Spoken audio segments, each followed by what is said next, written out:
नमस्कार दोस्तों, मैं दीनानाथ तिवारी। आप देख रहे हैं मेट्रो दिनांक टीवी न्यूज। दोस्तों, न्यूज देखने के पहले प्लीज चैनल को सब्सक्राइब करके बेल आइकन बटन जरूर दबाएं, जिससे न्यूज अपडेट आपको हमेशा मिलता रहे। उत्तर प्रदेश के मुख्यमंत्री योगी आदित्यनाथ महाराज के शासनकाल में और कोरोना के लॉकडाउन के काल में खुलेआम उड़ाई जा रही है कानून की धज्जियां, कराया जा रहा है जमीन पर कब्जा। गांव माधोपुर, तहसील मछली शहर, जिला जौनपुर के दबंग आशीष उर्फ मनीष तिवारी, गोविंद तिवारी, गोपाल तिवारी, कमलाकांत तिवारी के अलावा हरिजन परिवार को आगे करके सार्वजनिक तालाब पर किया जा रहा है कब्जा। फिर उसके बाद हरिजन परिवार को पैसा देकर अपने नाम कराया जा रहा है पट्टा। अब ठीक उसी प्रकार से अब गरीब 80 वर्षीय राम कीरत तिवारी, राम मूरत तिवारी, स्वर्गीय राम सूरत तिवारी परिवार की पुश्तैनी जमीन हरिजन परिवार को आगे करके और शासन प्रशासन को कई लाख रुपया देकर करवाया जा रहा है जमीन पर कब्जा। जमीन की मामला जबकि 1935 से न्यायालय कोर्ट में लगातार चल रहा है। इसके बावजूद भी आज 15 दिन से लगातार जमीन पर कब्जा का काम चल रहा है। गरीब लाचार पीड़ित परिवार न्याय पाने के लिए एसडीएम और डीएम के अलावा संबंधित विभाग के दफ्तर और कार्यालय में लगातार चक्कर काट रहे हैं, फिर भी नहीं मिल रहा है न्याय। और उधर आशीष तिवारी एसडीएम और डीएम की मिली भगत से गांव के तालाब की जमीन और गरीब रामकीरत तिवारी परिवार की जमीन हड़पी जा रही है और झूठे मामले में फंसाने की भी और जान से मारने की भी धमकी दी जा रही है। जबकि गांव के प्रधान ने गंभीर मामले को देखते हुए शासन प्रशासन को पत्र लिखकर जानकारी देते हुए कहा है कि जल्द से जल्द जमीन कब्जा करने वालों पर रोक लगाई जाए, नहीं तो भारी खून खराबा हो सकता है और जाने जा सकती हैं, जिसका जिम्मेदार शासन प्रशासन के लोग होंगे। आइए हम देखते हैं मेट्रो दिनांक टीवी न्यूज पर राजेश यादव की एक रिपोर्ट।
और वहाँ लिख के दे के आए हैं कि हम कुछ साहब जो है एप्लीकेशन लिख कर वहाँ रख लिया। एसओ साहब क्या आदेश दिए? जो आदेश दिए हैं भैया हमको प्रणाली जब एसडीएम का आएगा तो हम करेंगे। मत ले आइए आदेश हाँ तो वो अब निजामन है। के लिए? अरे वो निजामन का के लिए इन्होंने लिख के दे दिया है कि रोकने का आदेश आप लेके आइए। रोकने का आदेश ले जाओ। सुना, आप इनकी तरफ से है ना? नहीं हाँ सब एक ही है, सब एक ही इन्होंने है। एसओ साहब को रुका, ये और ये एक ही पक्ष से हैं? अच्छा अच्छा। अब नहीं भाई, उन्होंने लिख के दिया है कि हम काम रोकने नहीं जाएंगे, हमको कोई आपत्ति नहीं है। हम एसओ सुना, आप इनको समझा दीजिएगा। सुबह एसओ साहब के यहाँ गए थे, एसओ साहब ने एसडीएम साहब से बात किया। एसडीएम साहब बोले कि जो काम कर रहा है वो सही काम कर रहा है, इनके पास यदि कोई आदेश है काम रुकवाने का तो वो उस चीज़ को दिखा दे। ऐसे काम नहीं रुकेगा। आप लोग कितना फोन करेंगे कोई मतलब नहीं। उनको हम दे दिया कागज किनको? एसडीएम साहब को। हाँ, इसका मुकदमा चल रहा है और डीडीसी के यहाँ मुकदमा है। तो ये वही ले जाओ ना, वही रोके वाला ले जाओ। दिहा बना भाई। अरे तो मांगत है ना। हाँ बात है, हाला से काम हम ना माना। ओके, ले हमको जाओ। आदेश चाहिए, परमानेंट आदेश कि यहाँ काम रोका जाए। हाँ ठीक। ओके ले जाओ। न विश्वास होता है एसओ साहब की रिकॉर्डिंग सुनवाते हैं आप। क्या बात? नहीं आइए आइए, आप सुन लीजिए। हो गया साहब। अब इसलिए कर रहे हैं कि दोबारा फोन मत करिएगा, और नहीं तो अब हो जाएगा नुकसान। पूरी नहीं, बहुत नहीं ज्यादा साहब। परेशान हो गई। ना फोन तो कान- बराबर कान क्या लगाइए? क्या हमारे प्रोग्राम हम फोन तो करब पड़ेगा। तू क्या भैया बोलेगा? ले तो आप चलिए हटिए, ये सुना है ना।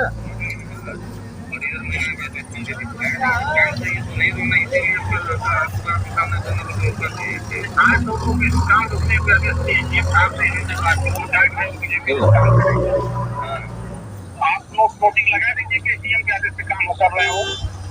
ठीक है, हम लगा देंगे।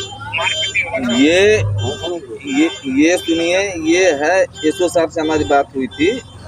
जब सुबह ये लोग गए थे थाने पे तो एसओ साहब ने एसडीएम साहब से बात किया। एसडीएम साहब ने एसडीएम साहब ने स्पष्ट बता। मेरा नाम है रामकीरत तिवारी, मैं माधोपुर का रहने वाला हूँ और मेरी ज़मीन जो है 313 रकबा नंबर, उसमें रामजस हरिजन आदि का पट्टा है और जिस पर वह 313 का में अपना मकान बना लिया। मकान बनाने के बाद दोबारा फिर मेरी ज़मीन में, जो मेरे कब्जे की ज़मीन है, उसमें वह दोबारा पट्टा नपवा लिया। और जब पट्टा नपवाया तो मैंने कंप्लेन किया। पट्टा नापने कौन कौन आए थे? पट्टा नापने आए थे लेखपाल कानून गो, साथ में एसओ मीरगंज थे। तो मैंने वहाँ रोक किया कि यह है पट्टा, तो तुमने पट्टा पर अपना मकान बना लिया और फिर दोबारा क्यों नाप रहे हो।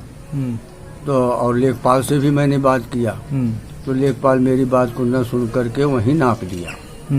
एसओ से मैंने जब बात किया तो एसओ ने कहा भाई राजस्व का बात है, राजस्व विभाग जो कर रहा है उसमें हम दखल अंदाजी नहीं कर सकते।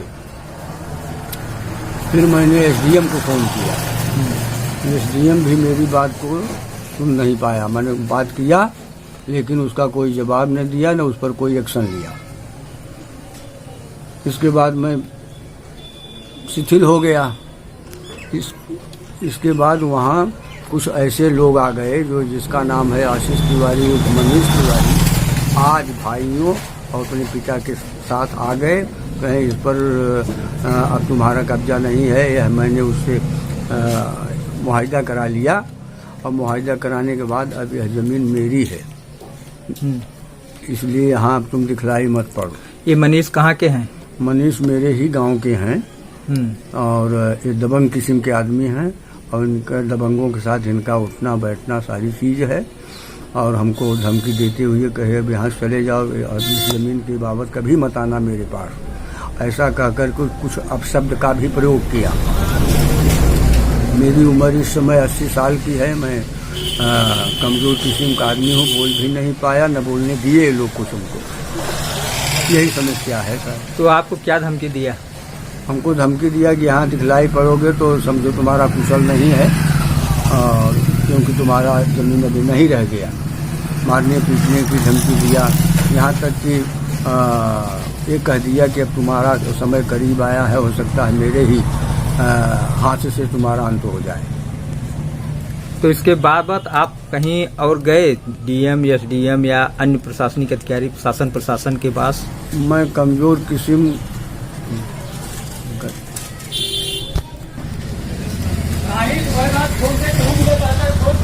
फिर इसके बाद मैं डीएम के पास गया, एडीएम के पास गया, लेकिन वहाँ भी मेरी कोई सुनवाई नहीं हो पाई। निराश होकर के घर लौट आया। फिर आप क्या किए? फिर मैं क्या करूं, प्रयास कर रहा हूं लेकिन कोई सुन ही नहीं रहा है। इसके बाद मैं शिथिल हो गया तो फिर एक बार गया मनीष से बात करने के लिए। तो मनीष ने मुझे कहा कि यहाँ आप दिखलाई ही मत पड़ना तुम, और मैंने इस ज़मीन को 18 लाख रुपए में खरीद लिया है और जहाँ जहाँ तुम दौड़ रहे हो सब मेरी मुट्ठी में है। तो मैं क्या करूँ, अब मेरे दिमाग के बाहर है, मेरी ज़मीन चली जा रही है। इसके बाद उसने हमको यह धमकी दिया कि मैं तुमको SC में फंसा दूंगा और आओगे तो तुम्हारी बुरी हालत हो जाएगी। SC की धमकी देने के बाद उसने कहा कि अब यहाँ अगर तुम आओगे तो तुम्हारे लिए कुशल नहीं होगा, चाहे मारना होगा, पीटना होगा, जो भी करना होगा, मैं सब कुछ करने के लिए तैयार हूँ। मनीष, ये जो आपकी जमीन पर कब्जा करना चाह रहे हैं, ये कौन कौन से लोग हैं? मेरी ज़मीन पर कब्जा करने वाले हैं आशीष तिवारी उर्फ मनीष तिवारी, और इनके भाई लोग हैं, इनके पिता जिनका नाम कमलाकांत तिवारी है। क्या इनका उस जमीन में कुछ हिस्सेदारी है? पुश्तैनी जमीन क्या है उनका? कुछ नहीं है। इन लोगों का उस जमीन से तब क्या संबंध है? इन लोगों से उस जमीन से कोई संबंध नहीं है, केवल यही है कि वो जो हरिजन का पट्टा है उसको वो कहते हैं मैं लिखा लिया हूँ। हरिजन का नाम क्या है? हरिजन का नाम रामजस हरिजन आज भाइयों तक, तो उसको लिखा लिए? उसको कहते हैं मैंने लिखा लिया, और जो है अब यह जमीन मेरी हो गई है। हरिजन की जमीन ये लोग कैसे लिखा लिए? ये लोग डीएम साहब से परमिशन लिए, वहाँ से आए, तो अब वह जबकि तालाब खाते की ज़मीन है और उस पर तालाब है। अब रहा है कि ये लोग कहते हैं कि हम डीएम साहब से परमिशन लिए, परमिशन लेके लिखाए हैं, इसमें तुम्हारा क्या जाता है। जब तालाब खाते की जमीन है तो पट्टा कैसे हुआ उसको? पट्टा एसडीएम साहब ने परमिशन दे दिया। तालाब खाते की जमीन पर पट्टा और रजिस्ट्री दोनों हो गई? हाँ, दोनों हो गई। और इसके अलावा जो है जबकि सुप्रीम कोर्ट के द्वारा पट्टा खारिज भी हो चुका है और मौके पर तालाब स्थित है, उस पर भी ये लोग जेसीबी चलवा करके और पूरा कब्जा करके उसमें टीन सेट रखवा दिए। तालाब खाते की जमीन का पट्टा कैसे हो गया उनको? पट्टा हो गया, ये लोग जो है जबकि सुप्रीम कोर्ट द्वारा जो है ये खारिज किया गया, और मैंने जब इसका कंप्लेन एसडीएम के साहब यहाँ किया तो वो भी कोई सुनवाई नहीं किए और ये अपना बैनामा करा लिया और उसी के आधार पर उस पर कब्जा कर रहा है। ये पट्टा तालाब खाते की जमीन पर हुआ है? हाँ, तालाब और उसका भी वो बैनामा कर दिया? हाँ, उसका भी बैनामा कर दिया। हमको ऐसा लगता है कि डीएम के यहाँ ये परमिशन लिया, लेकिन तालाब के ज़मीन का परमिशन न लेकर के दूसरे ढंग से परमिशन लिया। नहीं तो हो सकता है कि डीएम साहब परमिशन भी न देते, क्योंकि ऊपर से आदेश है